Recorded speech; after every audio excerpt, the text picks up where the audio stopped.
Sveicināti, dārgie skatītāji! Šajos laikos, kad praktiski katram cilvēkam ir mobilais telefons ar video kameru, vajadzētu būt tā, ka visi arī kaut ko filmē. Un, ziniet, laikam tā arī ir. Jo nu pat tās Latvijas automoto biedrība kopā ar Startautisko automobiļu federāciju un Ceļu satiksmes drošības direkciju uzrīkoja konkursu jauniešiem par video klipu satiksmes drošībā. Un piedalījās tuvu pie 40 dalībniekiem un sataisīja visādus video klipus. Es domāju, mēs varētu paskatīties dažus pašus labākos un nominētākos.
Nu, lūk, tikko redzētie klipi bija labākie, kurus žūrija izvēlējās. Bet pats labākais klips, kurš saņēma pirmo vietu, tagad jūsu vērtējumam.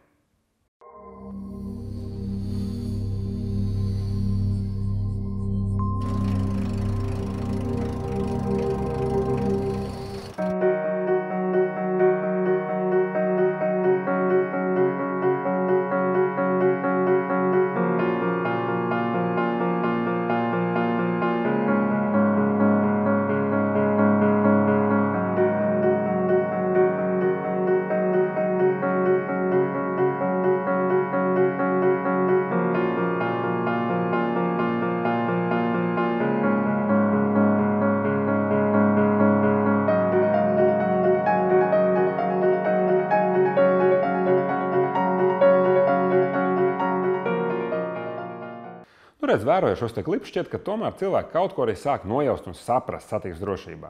Varbūt jūs teiksiet, ka esat redzējuši greznākus, dārgākus, skaistākus, izteiksmīgākus klipus. Jāatcerās, ka to darīja cilvēki, kuriem tas ir vienkārši hobijs. Ar kaut kādām kamerām, ar kaut kādām idejām centās tikt līdz galam. Būtībā mēs varam vērtēt skaistu ideju, vienkāršību un lakonismu. Un tad šis konkurss kļūst saprotams.